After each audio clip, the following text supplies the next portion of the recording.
then it's under a phone and makes it in heavy horse display and with regular and just want to do that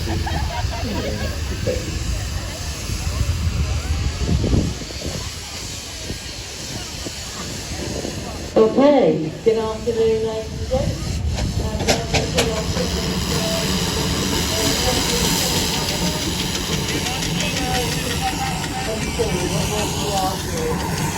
So what we're going to do is get all our rooms down to the board, and we're going to have mine one at a time, and then they're going to a little bit about what they do.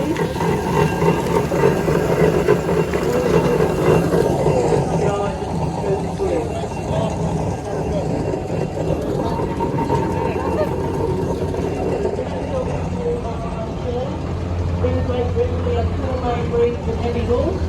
We have the Shire, the Clydesdale, the Bedfordshire and the Suffolk. And we also have our draft breeds as well from our foreign breed in the ring today. So, Suffolk Punch, quickly. I'll give you a little rundown of the breed so that we get a chance to do got in the ring today. So Suffolk Punch, chestnut in colour only, no other colour. 7 varying shades of chestnut, from a flaxen colour right through to what we call a dark liver, which is the same sort of colour as a milk chocolate. So they're all chestnuts, and they don't have fluffy legs, range from around 16 hands up to nearly 18 hands. Anything that is over that is classed as a bit of a freak in nature, because they obviously are not designed to be that size. They weren't bred to be that size, but it is just how it happens sometimes. Then we'll go to our Percheron. Percheron can only be one of 2 colours, black or grey. No other colour can be a Percheron.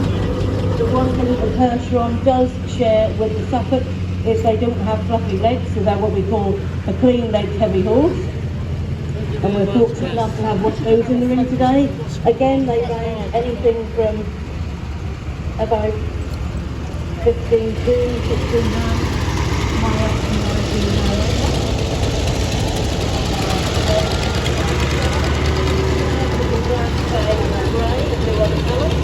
And they range from around 16 hands, again up to 19 hands plus, just depending on whether they are a pure Shire or whether we've got a little bit of a mix in there, which I'll tell you about. They have fluffy legs, they have feathering, and we're fortunate enough today that we've got 3 or 5 Shires in here today, and they've all got fluffy legs. The Clydesdale, similar traits to the Shire, in they can be bay, black, or what we call a strawberry roan or a blue roan. The one thing that they have, which the Shires don't, is a lot more daylight under the belly. They're a lot more leggy horse. They're not such a deep bellied horse as the Shire, and obviously they originate from Scotland, is where the Clydesdale originates from. The one thing that a Clyde can have, which Shires are not supposed to have, is they can have a lot more white on the body. With the Shire, we say we don't like to see any white above the knee or any white above the hop, where with the Clydesdale they can be on the belly, that can be anywhere, and they do tend to have a lot broader white face with the Clydesdale. So that's a little bit of a rundown of what they are. So we're going to start off by we'll have Craig out first. So Craig has got what we call an in-hand course. He's got Flynn here today, and Craig's going to just do a walk round the outside so you can see him. Basically, when we're getting a horse ready to break, they need to see anything and everything. So we start off at the shows and events within hand, so that they get used to seeing everything around him. You'll notice that Flynn doesn't have blinkers on. He has what we call an in-hand bridle on. He's braided it wool, which is traditional for Shire, and he's got what we call flights or standards, depending on the region where you come from as to what they're called. Now, to get the horse used to everything around, we don't want blinkers on him, because we want him to be able to see this, so that he then doesn't get upset when he can't see it, but he can then hear it. For those of you who aren't sure, a horse can actually stand and look forward and see what's behind him, because where their eyes are positioned on their heads, they can see what's coming from behind them. So a horse's natural reaction to fear is they're a fright animal, they will take off, and that don't matter how much a human weigh, to a frightened heavy horse, you're never going to stop it. And that I can assure you, I've seen it happen many a time, and it doesn't always end up nicely. So this is why we do a lot of in-hand work, so that we can then prepare ourselves. You know, you get Flynn coming down there now, he's got engines, he can see one in front of him, he can see the one that is behind him, and he's quite happy because he's seen it so many times before. But there was a first time for him, and there's a first time for all of us doing anything. So that's Craig with Flynn. So after Craig with Flynn, I'll then have Pip with Arnie.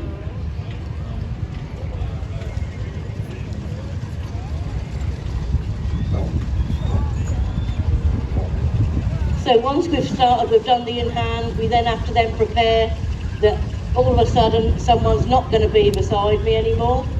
I'm going to hear them, but I can't see them. So Arnie there has got blinkers on, he has been brutal to drive. So if he act a fool, that's just because he's feeling like it, not because he's been there and done it. So Pip is doing what we call long reining. So all the commands are coming from behind, and you'll see his ears will be constantly twitching because he's listening for her all the time. What you don't want is a horse that has got used to someone being beside him all the time, because we had one like that, and when you used to stop, where most pairs of horses look at each other, he would turn around like this to look to see where the human was, because that's what he was expecting. So we want to get the horse to hear from behind. He's got blinkers on so he can't see Pip, but he can hear her. We would do hours and hours of this long reining, and then to prepare for a vehicle, we would have like a 25 litre drum, and we'd fill it with some pea shingle. We'd have attached to the hook for belts, and then up the road as well. And everyone was happy. We then we would drop the container, so you could hear that banging and rattling on the road. That then does sort of resemble the sound of what iron tyres are on vehicles when they come out of the yard on the tarmac. So that's what we would then do. If the horse was unhappy, it's simple, we can then just pick the container up again and hook it back up.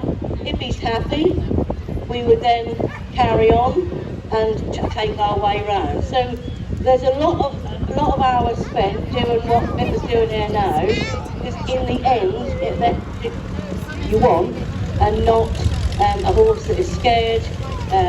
Like I say, with Arnie here, he's had numerous wins in hand as an in-hand horse. He's everything that you want in a black Shire.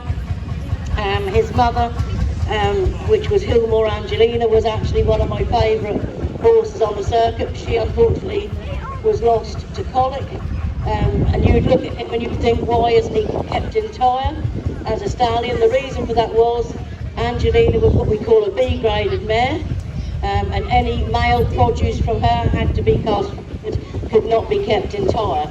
So in some ways that's a shame, because to be fair, we've lost so many good black Shires they exported to abroad, they've gone to America, and we tend to then be a bit loose from this end. So that is what it is. So from doing the long rein, and we're now come to Harry.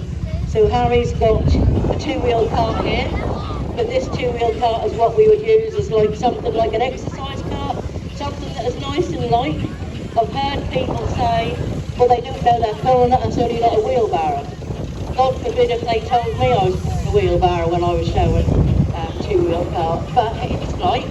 And if the vehicle is balanced correctly, Major won't realise he's got it behind him, because a cart that is balanced correctly is the easiest thing in the world to pull.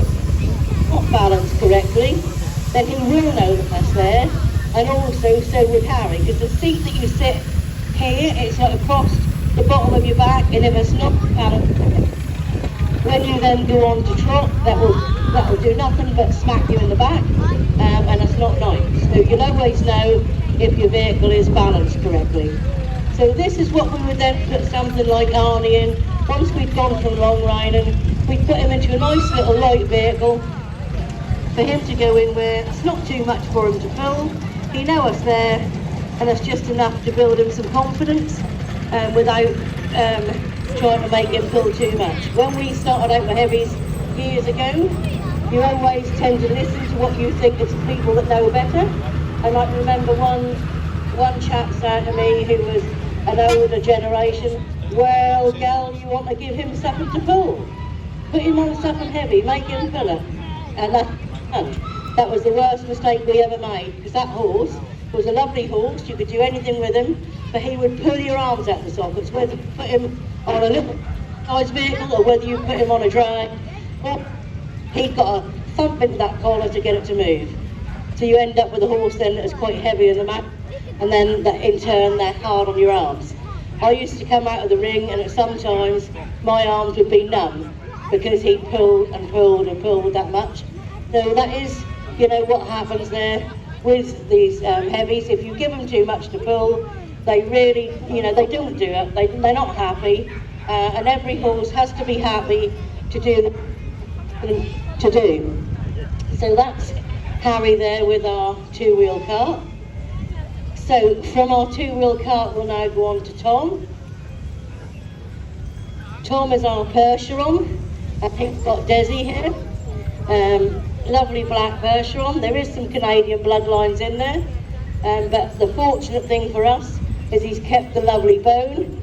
And what he's got is an English set of cart harness on there, so we'd get him used to carrying a lot heavier harness than what we do use for the two-wheel, and we'd get him used to all the things that make a noise.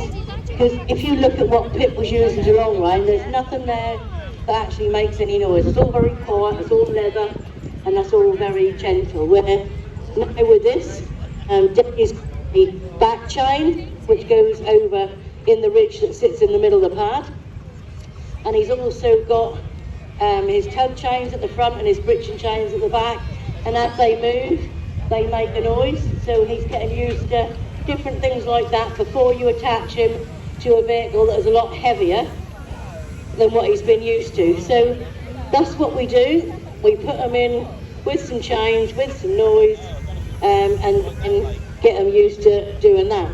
And that's what we want, is something that is nice and genuine. They're like Desi and quiet. So that is our Percheron. So you've now seen our Percheron. So from our Percheron we'll now go to Ed. Ed's got Mr. Fox there. Now this set is a little bit more ornate than what we would use for general day-to-day work. This is a great set of harness. You'll notice that his reins are tied up onto the pad.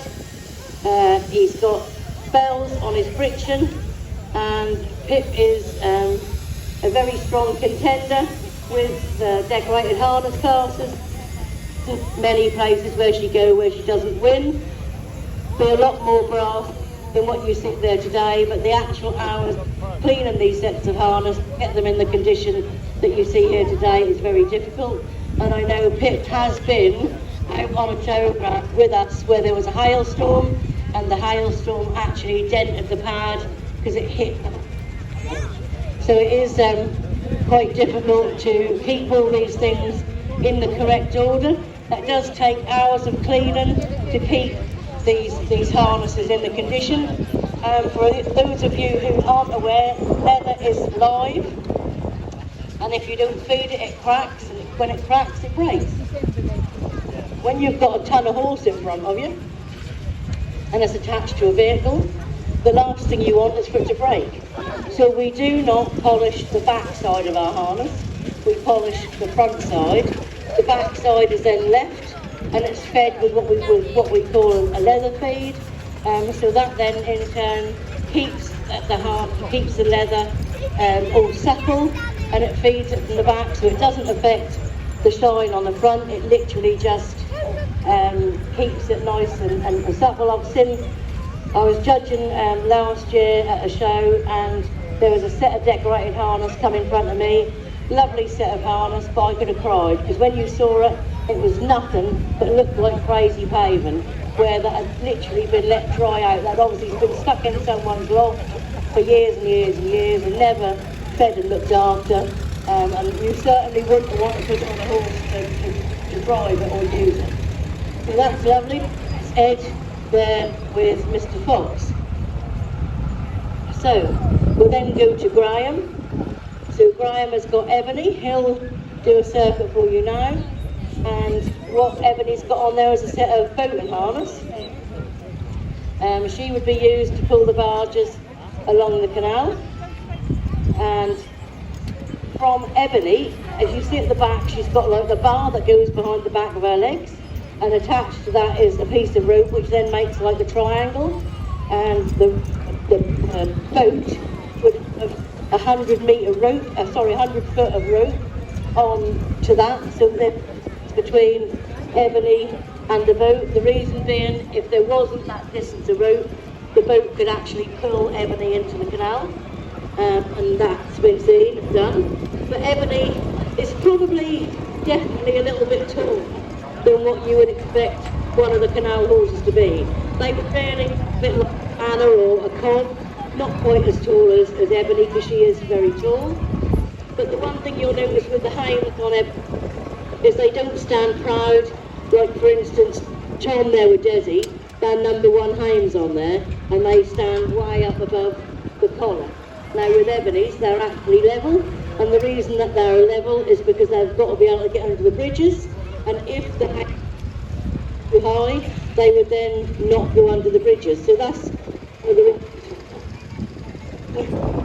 that we've got is Ebony's got a bobbin on her side, so when she's pulling the boat, it's a rope that she's got from her back and chain, and as I say, don't want is for her to be sore, so the bobbins actually help protect her sides as well because they roll around as opposed to chafing.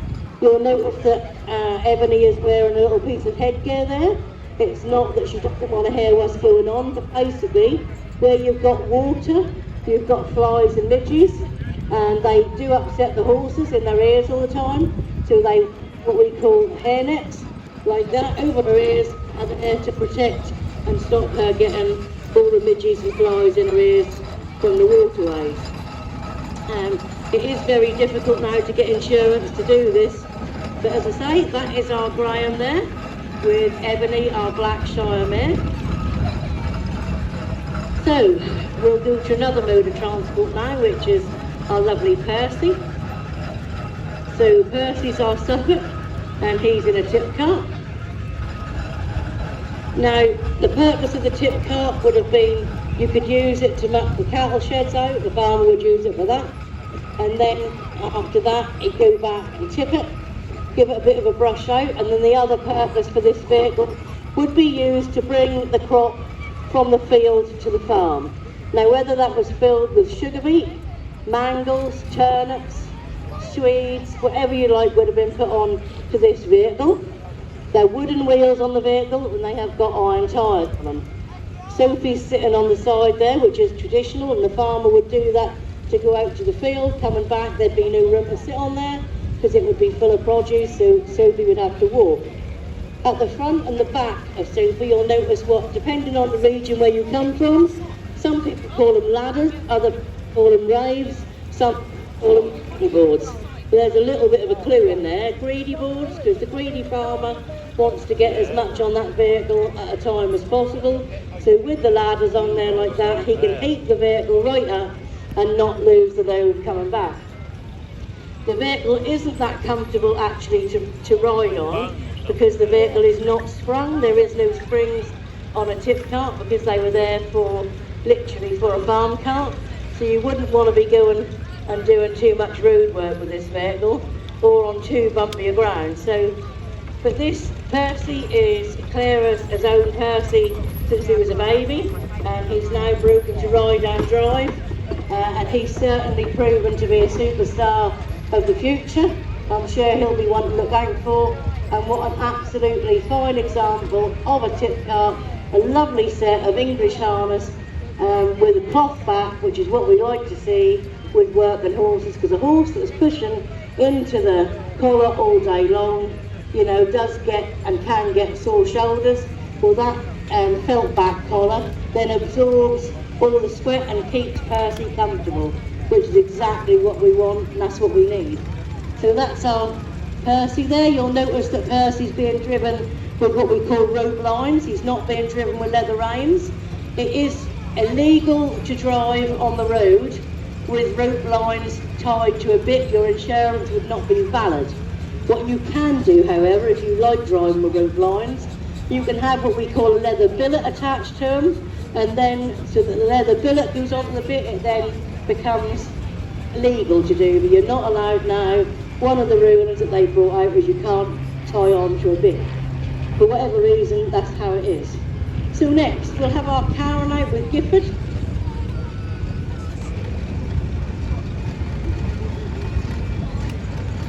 So Gifford again is our Suffolk. He's one of the, what we call a bit of a freak in nature in the size of him. He is a big Suffolk. You don't see a Suffolk his size now really, and to try and match him up is difficult. What the vehicle is we've got here now, it is an import vehicle from Canada, and it is what we call a Troyer. Now the Troyer comes in whatever livery you choose. By livery I mean whatever colours you want it out in. So for instance, Jane, who Karen works for, red and green are their colours, at Old Farm Suffolk, and the vehicle comes all painted out and all lined out in them colours, comes with every cover that you need to cover the wheels, the body of the vehicle, the lot. Now Gifford, as Karen will tell you, is quirky, but he is good at what he does. And this cart is what we call a ladies' cart, or a two-wheel cart. The reason we do that, when it comes to heavy horse driven, to be fair, it's a very much male-orientated position.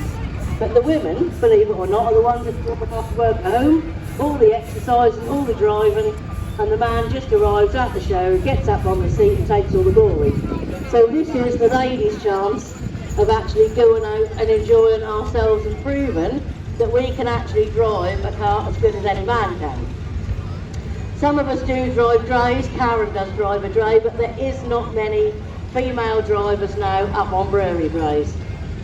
This vehicle in the past would have been called a stallion cart, wouldn't have been as posh as this, obviously, but what it'd be, you'd have one farmer who would have a stallion, and he would then travel to many villages around his farm to serve the mares, which then produce the foals to bring on for the next year and the year after that.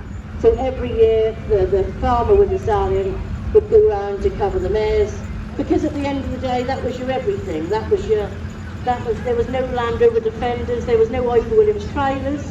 You know, your horse was your horsepower, that ploughed, that harrowed, that baled, you've done everything. So, you know, you needed your horses to carry on, and like I say, so that was one use for it. The other use for it would have been your doctor or your GP. There was no A&Es and walk-in centres then, and what you do is you ring up your doctor, and that was when he actually used to come to the house and visit you, doing a house call when you were unwell. Your doctor in your village knew everybody that lived there, and he would then use a vehicle like this also. So that is our Karen there with Gifford with a two-wheel cart, and like I say, what a fine example that is. Thank you, Karen. So now we're going to go to Kate. So Kate has got Annie there. So this is another female-orientated class, unless of course I've got any men outside the ring who'd like to come and put Kate's dress on. So when I say Kate's dress, it does look like a dress. If she was to lose the skirt off the dress, she has got trousers underneath there, so she might not have. There might be some shorts underneath there. Anyway, there is clothes underneath the skirt. The skirt does up around her with Velcro, and she still sits astride the horse. It's not side saddle, but the actual class on the showgrounds for this now is called Concours d'Elegance. Now, again, the clue is in the end. So we're looking at elegance. So again, when we're judging a class like this, it is very hard because everyone that goes in these classes are all trying their best to get the judge's eye. So What are we looking for? We are looking for an overall picture of elegance, and that be the horse and the rider and the complete outfit. Now last week I was judging at Haddenham Steam Rally, and I was judging for best bride, best turned out groom, and Annie won the best brided and Kate won the best turned out groom. And when I went round and looked, it was so hard because a lot of the briding was second to none. You know, you had a job picking between it. But when it came to picking the best turned out, Kate's earrings even matched the colour of everything that she got on with the turnout. So that was how, there's little things like that we look for, because you've got to pick between a first and a third or fifth. So you have to look for everything you can. And to be fair, her bride last week was absolutely immaculate. And when we talk about little Annie here, now, for whatever reason, she never does well in the show ring because everyone's saying, she's a lovely horse, but she's little. What does that matter if she's little, as long as she does the job that you're asking her to do? She gets a little bit upset here with all the busy commotion going on. She's a nervous soul, but she still takes it all in her stride. She have a little tiz now and again. Kate manages to keep her under control, and you know, what more could you ask for? I think personally, the whole outfit that Kate has on there, with the dress, the jacket, the hat, everything matches. Now, we want to keep the heavy horses in the public eye. The only way you're going to do that is for breeders to carry on breeding, and for them to carry on breeding, they have to have an outlet. No breeder can afford to keep every heavy horse that he breeds. So, this would be your affordable way out. You don't have to have a posh crop, but you can buy a saddle and bridle, and you can ride a heavy. Again, Horse of the Year show at the NEC in Birmingham in a couple of weeks' time. There are classes there for British Ridden Heavy Horse of the Year. There is actually a Suffolk going forward this year. For the last couple of years, I don't think there has been a Suffolk forward. Personally, I think some of the judges that judge these heavies need to know what the going of a Suffolk is like, and not try and judge them against a Shire, because there is no comparison in the going of a Shire or a Clyde or a Percheron. I don't know if there's a Percheron who's actually qualified this year. Possibly not. So it will be Shires, Clydesdales, and as far as I'm aware, one single Suffolk. There'll be 10 of them there. So don't be discouraged. You know, do come out and make a point of seeing these horses. So that's our Kate, and if she comes back up this way, she'll then be away from the motorbikes, because that will upset Annie, that's for certain. David. Never mind, Apple. No good sitting there and go to sleep, is it? Right, so this is our last but not least. This is Ursula. Ursula is our Belgian draft. She's our foreign breed. What she would have been used for is she would have been used in the forests in Belgium. She'd have been pulling the logs, pulling the tree trunks out. What they don't want is heavy machinery disturbing the ground. So they have the Ursulas go, pull the tree trunks out to a position where they're then able to use the heavy machinery to load them up and then take them to be produced into whatever we want, your kitchen table, chairs, whatever, doors, windows.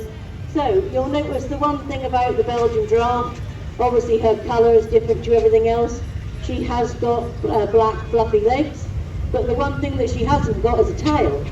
In Belgium, I can't tell you about now, and I'll never tell you, unless I'm 100% of the information that I'm giving you, I won't tell you. So I can't say now, because I don't know, but as you know, in this country, we are not allowed to dock animals.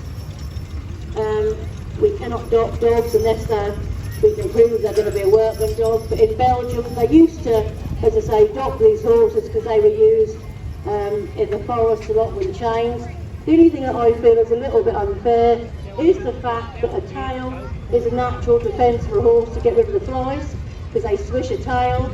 Well, Ursula's got no tail to swish, so David has to put what we call a fly rug on her to give her then some protection against the flies. Now Ursula is your all-rounder. She'll do a bit of everything.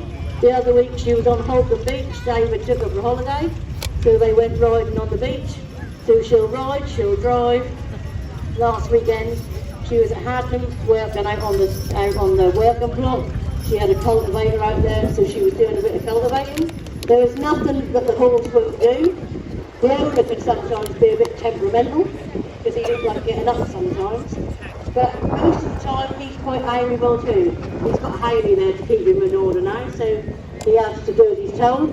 He's got a set of harness on there, which is imported harness. It comes from a chap called Aaron Martin in Canada. You ring him up, you give him your measurements, and he'll send you a brand spanking new set of harness over to fit your horse. To give you an idea of a bit of a difference with the price, with that set of harness you could buy off Aaron Martin for around £900 for a single set, about £1,600 for a pair set, depending on the export exchange rate at the time. To buy the same in English, you'd be looking at about 4,000, 4,500 to buy a nice pair set, and you'd be looking at 2,000 or more to buy a single set. But this harness will do exactly the same job. The only difference is that can be a little bit hard, especially the collars. So there ain't no room to get a collar pad under her. But what we would do is, if she would be working all day, we put either what we call a shoulder pad or a collar pad underneath there just to give us some protection.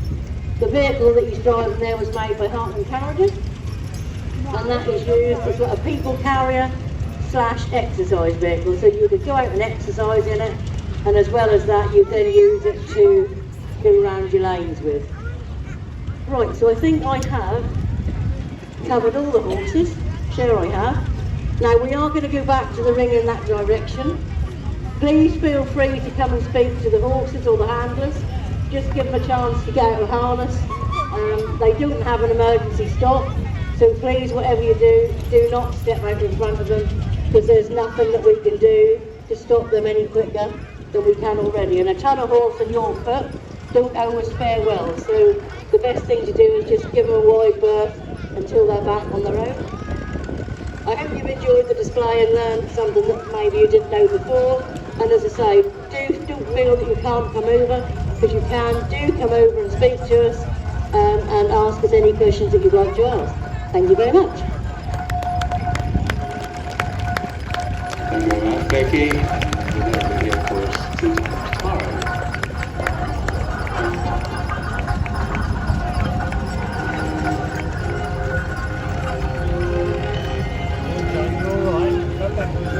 I just have a mobile phone handed in here, PA control.